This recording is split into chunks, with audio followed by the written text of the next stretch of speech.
This is Skinless, the guild leader for the Alliance Guardians, and tonight we're going to be looking at the Fleet Mastery event for the Endurance. So if you're running with the Endurance, this is your chance to start working towards your 7-star. You get the 15 shards for every time you complete this, and you get a whole bunch of other fun materials that go along with it. Does require a 6-star endurance to be able to participate, as well as having the ships to follow in suit there. So you need at least a 6-star light side ship. Does not matter what faction to complete, but this is your chance to start working towards your 7-star. Like many of the other events, it's not exactly super difficult. It's just a matter of understanding the kill orders. At this point, you would only have 3 reinforcement slots, so we're going to beat this with 3 free reinforcement slots, and I'm not going to be using my my Millennium Falcon, as it doesn't convey the stats of what we're really trying to do. So most likely you're going to have ships like Biggs and Wedge, and say a lot of people are working towards Jen and Anakin.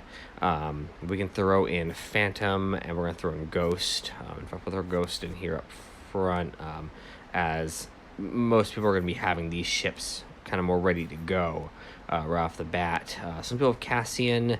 Let's throw Ahsoka there.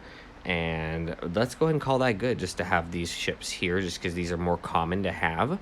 Any ship will work, as long as it's at 6-star. And it's not exactly an extremely hard event. It's just a matter of, it's like beating the 6-star on a little bit of a harder difficulty. So one thing I've always preached here is going to be your knowing which ships are the most deadly. I always take out the TIE Reaper, and the reason I take out the TIE Reaper is because it's going to be giving a 15% turn meter to the capital ship for the other enemy anytime a ship dies. We can go ahead and let's go ahead and call some assists here just to get this out of the way. And that's going to be my way of making sure the TIE Reaper's out of the way right off the bat. So that way we don't have to worry about a lot of turn meter manipulation. The other turn meter manipulation that we have is going to be with the TIE Fighter pilots. Anytime they resist anything, I'm going to go ahead and heal up my ships here. I meant to actually click on my eggs there, but you know, it is what it is, so that can happen.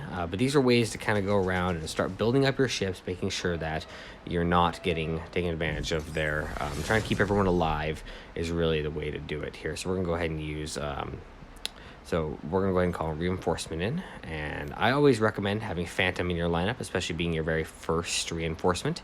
And the reason you call the Phantom there is that he's going to have the ability to reset the cooldown on your reinforcements. Out of these ships here, I can only hit the TIE Advance, so I'm going to go ahead and just give him some target lock. I'm kind of using some more passive abilities to give you a show of more of what this event has to show.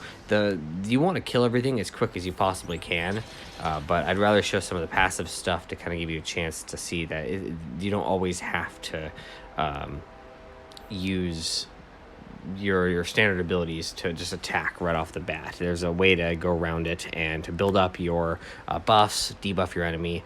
I'm going to go ahead and call in Ahsoka here. She dispels all the buffs on my enemy and gains the max health, so we're going to go ahead and call her in next. And in fact, using the Galactic Republic with the Endurance is really actually going to be your best bet. Not everyone has a Galactic Republic fleet, so I felt it wasn't going to be the #1 thing to show right off the bat. But there are any number of tunes to go with. It's just a matter of understanding what your enemy does. TIE Advance is going to give you some debuffs, so like target lock, things like that. Whereas we want to get the TIE Fighter pilot out of the way right away.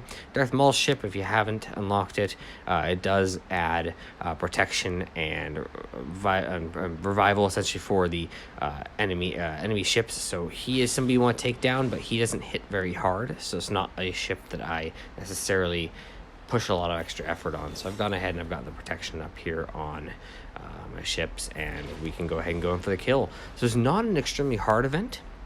It's just a very repetitive event. This event comes around once a month, and you get your 15 shards. As any you know, it's 100 shards to unlock a 7-star from 6. So this is going to take you a minimum of 7 months to complete, unless you buy refreshes. So the refreshes are not cheap. They are 800 crystals a pop. I only spent 1 when I did this. I was willing to just spend the 800 at the end, so I only had to wait 6 months. But if you have the crystals to do it, I do recommend going through and spending it once a month and getting yourself your ship in about 3 months. Having that 7-star capital ship is going to be Catamite to your TW, as well as your TB and your fleet arena, if these are the ships that you're choosing to use, especially if you're doing the home one, which you need to have the Chimera. I do hope that you enjoyed this video and that you were able to see some some kill orders and how to properly go through this. And as always, I do appreciate the likes if you like the video. Comment if you have any questions. Always feel free to Discord me, and I do hope that you have had as good time watching this as I had making it. So as always, Skinless is out.